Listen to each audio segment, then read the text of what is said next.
You've got more in common with Han Solo than you ever even knew. I got a bad feeling about this. Your gut is your early warning system. And here's something that I see in a lot of clients, right? They often tell me that they knew that the job wasn't right.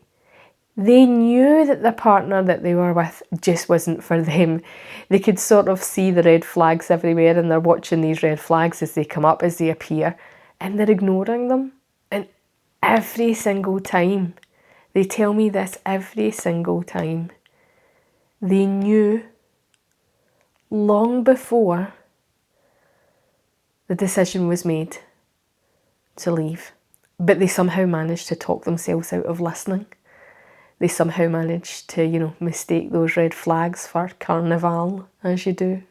I think of all three of the inner council, the head, the heart, the gut. It's actually the gut that we find most difficult to put into words, because we know what it's like to think. We know what it's like to feel. Now, I want to clear something up before we go any further, all right? The gut is not the same as anxiety. Anxiety is loud, it's jangly, it sends you in circles, chasing your tail, it asks questions after question after question. It keeps bloody talking. Anxiety goes on and on and on and on and on. That's not the gut. The gut does sort of sit there and send you a wee nudge, a wee instinct, a wee intuition, a wee nod. Something's going on here, something's not quite right. But anxiety, it tends to think things along the lines of, oh no, what if something goes wrong? What if I mess up? What if they don't like me? The gut doesn't do that at all. I remember sitting in the house in 2018 and it was January. Automatically there was just this wee gut instinct that said to me, and I said to Martin, I don't think I'll be in my job come September this year. And it was just the strangest thing. It was just this really strange sense of knowing, and I was so certain of it.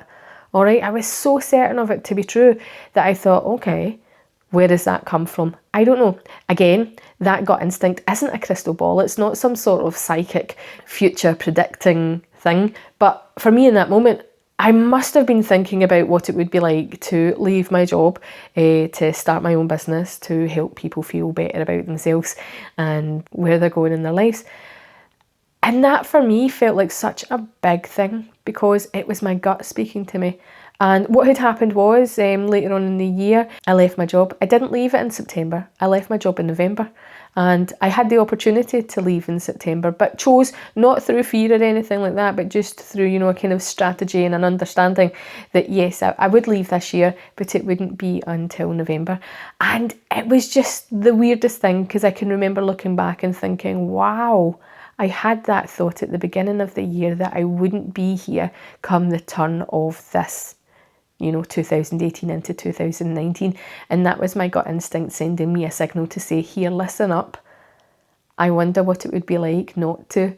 In my head at the time, I'm calculating how much money I had to save in order to, manage to get 6 months' salary or whatever else. But I knew instinctively, I knew intuitively, I knew in my gut, I knew in my being that by the end of that year, I wouldn't be in that same workplace that I spent since I was 20 years old. Weird. And my gut was right. Here's something for you, right? Visualise what your gut would look like. I don't mean the guts themselves, right? Get away from the kind of grossy bits. I see my gut like Master Oogway from Kung Fu Panda. He's got this sense of knowing about him. He's wise and he's a little bit sassy.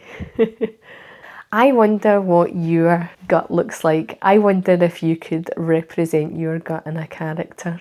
I wonder if there's something out there that you go, oh, that fits. It'd be interesting, later on maybe put in the comments what you think that your gut would be representative of. But for me, it's Master Oogway. And if you've not seen Kung Fu Panda, go and give it a watch. After this, of course.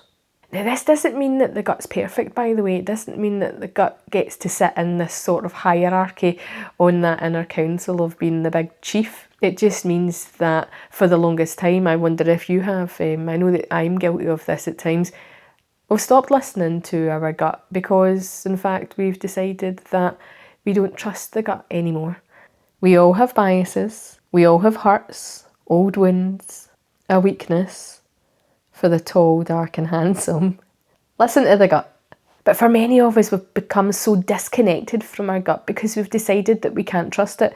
We've decided that we have to, send out the survey sheets to ask everybody for their opinions. We've decided that, in fact, it would be more important to be able to get what it is that's going on for us validated from other people rather than actually trust that gut instinct that we have ourselves, our own navigating system. Like, picture this salmon, right, in the sea. The salmon swim through thousands and thousands of rivers to get to the place where it was first born. No sat-nav lady telling them where to turn. No pit stops turning around and saying, here you go, this is only 50 miles away, yada yada. Or maybe there is in salmon language, who knows. But they know intuitively. Their navigating system knows where it is that they have to go in order to return to where it is that they first were born. Wow, that blows my mind. So the gut is usually much quieter than the other two members of the inner council, all right? The gut sort of sends you a wee nudge or raises an eyebrow. I wish I could independently raise just one eyebrow, but both of mine want to go into action at the same time. Anyway, it raises an eyebrow when things feel amiss.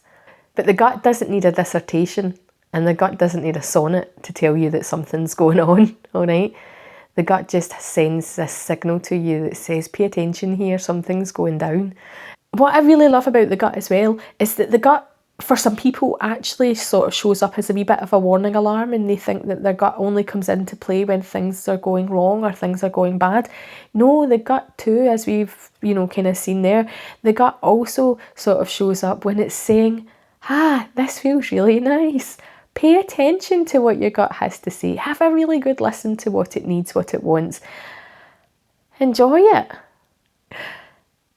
But most importantly of all, please remember, be gentle with yourself.